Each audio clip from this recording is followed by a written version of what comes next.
every character that was in the movie, no matter what, was there for a reason, not there just for salad dressing. And so trying to make just great characters and then making sure that every character has their own little story, whether on their screen for a few minutes or on the screen for the entire movie, that they have their own story. They're learning something and something is happening to them in the movie itself.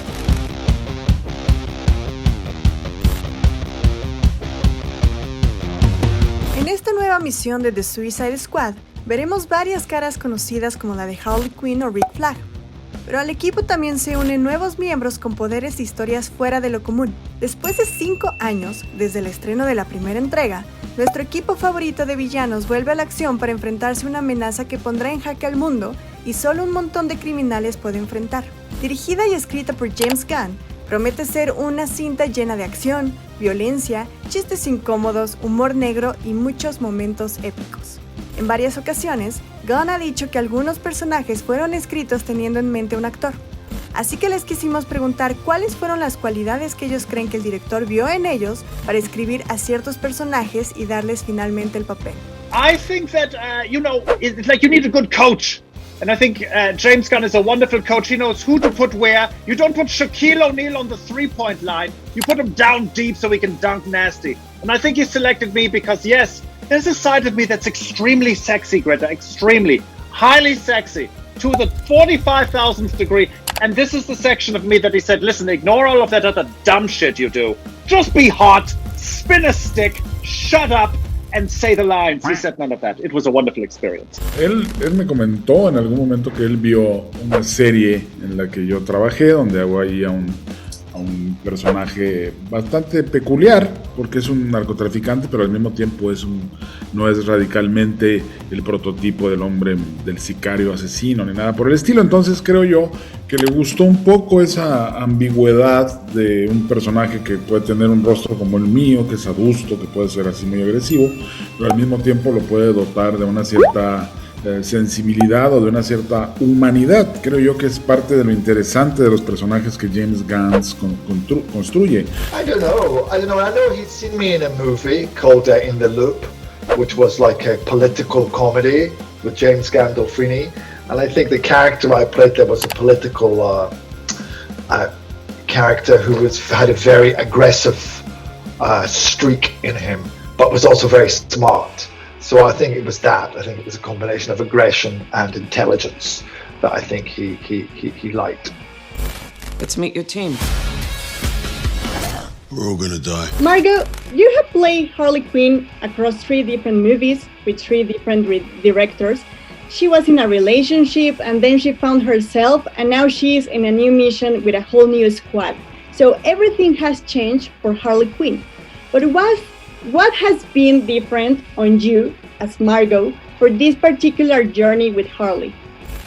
I was so excited to see Harley at this stage of her life where she truly could be independent from Mr. J. I mean, I'm not saying she's a fully realized, mature, changed woman, because she's not. She's still making a lot of mistakes, but it is nice to see, just as a Harley Quinn fan, to see this character who was literally defined by the guy she dated. That's how she entered the DC universe, as someone's girlfriend. To see her kind of step out of his shadow and be appreciated on her own is exciting. As a Harley Quinn fan, it's exciting to see that. Peacemaker is such a great character because he looks ridiculous with this thing in his head, but he actually is brutal because he is committed to liberty and peace at whatever cost. So for me, he is like the perfect American hero, but under these ideals, he became the most murderous villain for the rest of the world.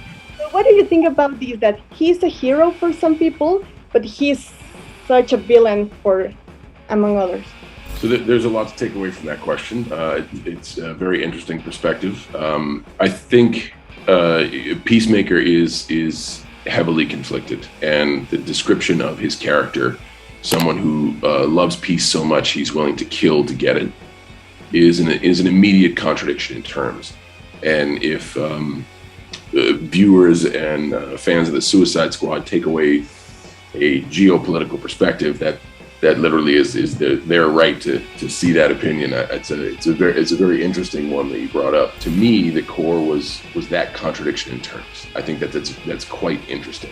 You can begin to analyze how ridiculous the outfit is and maybe make connections on why this ethos exists to create the backstory for the character and give you even more moments of ridiculousness where you have this guy in this loud chrome costume wanting to be seen as this defender of freedom, but internally conflicted about what that even really means.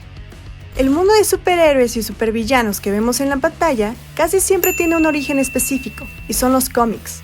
Pero lo interesante de esta nueva de Suicide Squad es que no solo se basó en una historia, sino en varias como The Doom Patrol and Suicide Squad Special, Apocalypse Now y The Phoenix Gambit, escritas por el grandioso John Ostrander. Gunn, además, se leyó un 85% de las historietas que tienen a Quién entre sus protagonistas.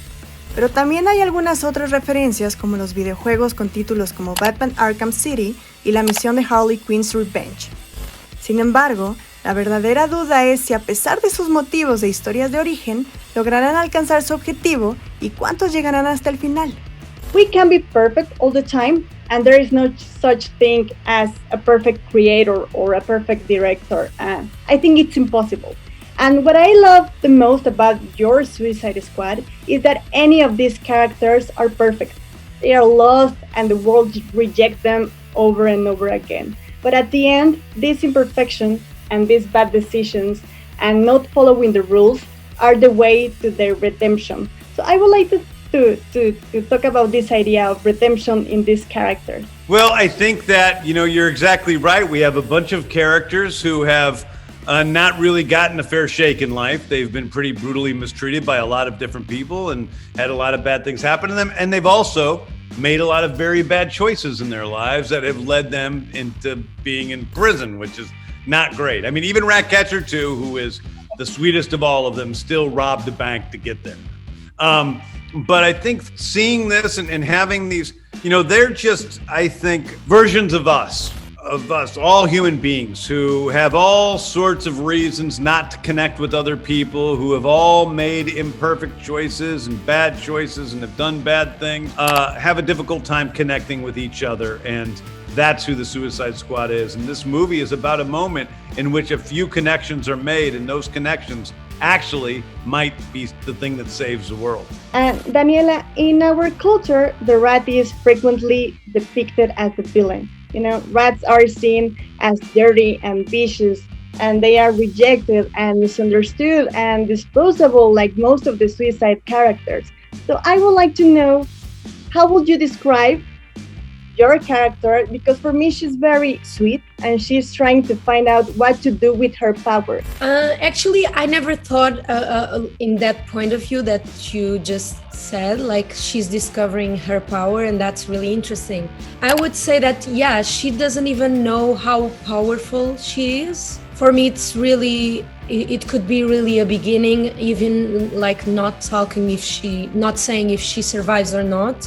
But in the cinematic world, like everything can happen and there are many realities. So for me, this is a true beginning for her in like the supervillains world. She still has an heart, like a really big heart, and values. So yeah, I enjoyed really very much like to play it and to be a little bit different than the other villains. But I'm really curious to see like her future.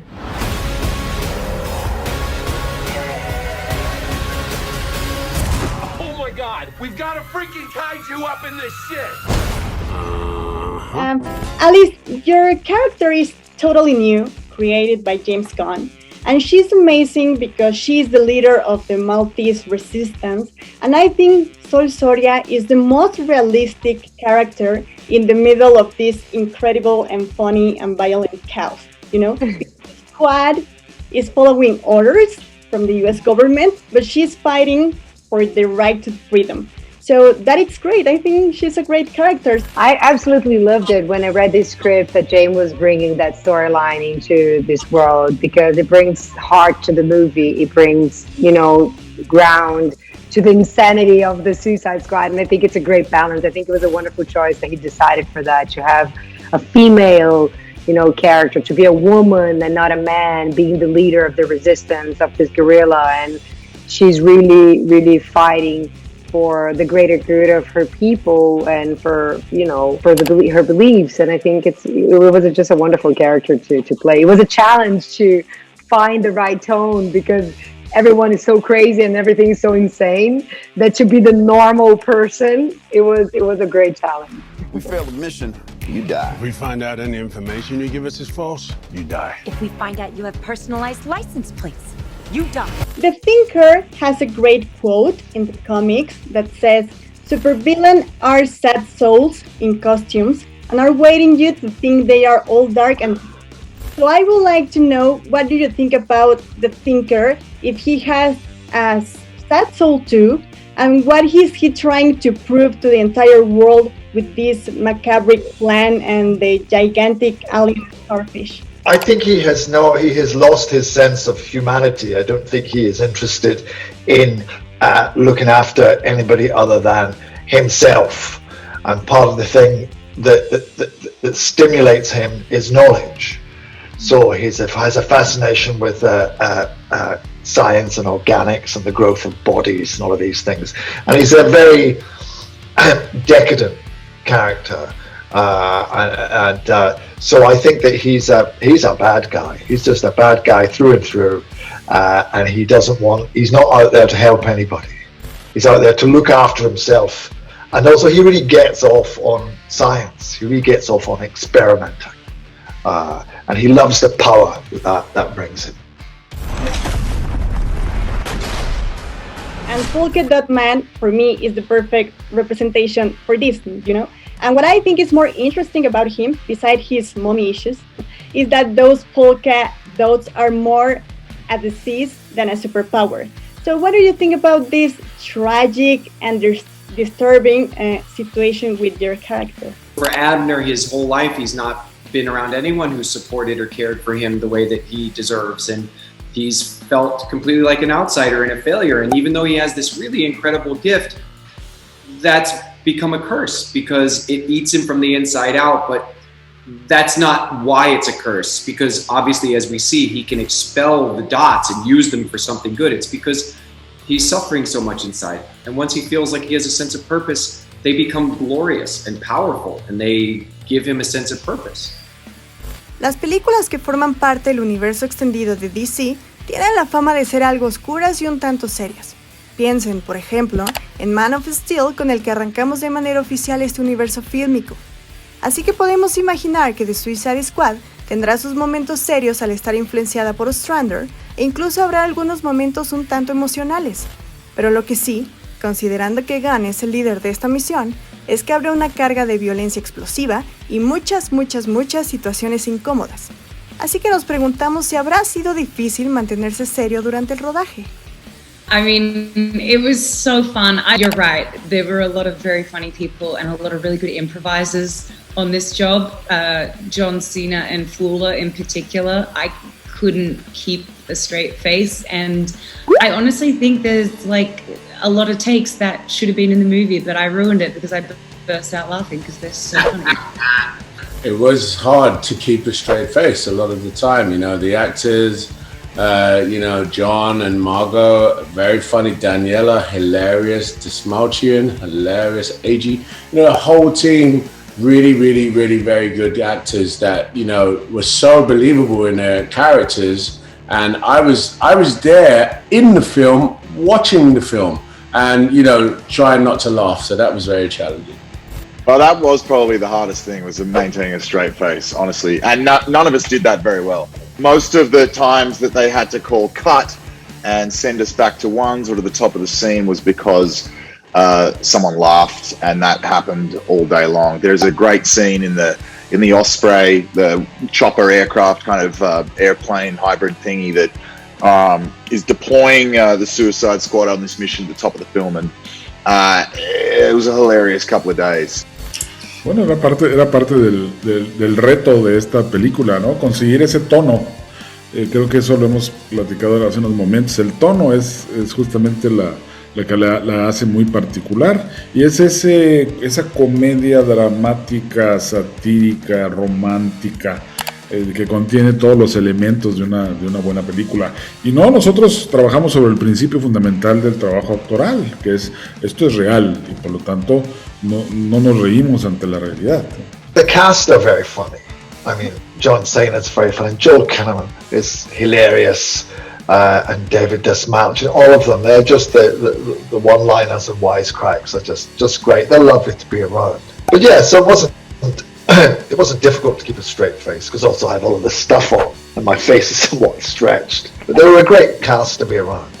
La mayoría de los personajes que veremos en esta cinta fueron desempolvados del baúl de los recuerdos de DC, pero hay otros que son originales de James Gunn y con los cuales nos presentará nuevos poderes, enemigos y varias historias que vale la pena conocer. ¿Quién logrará sobrevivir? ¿Quién será la verdadera amenaza que debe enfrentar el equipo? Y lo más importante y que de verdad nos tiene intrigados, ¿dónde estaba King Shark y por qué no estuvo en la entrevista? Ratatouille, what do you got? Bird. Now it. Stay off the comp.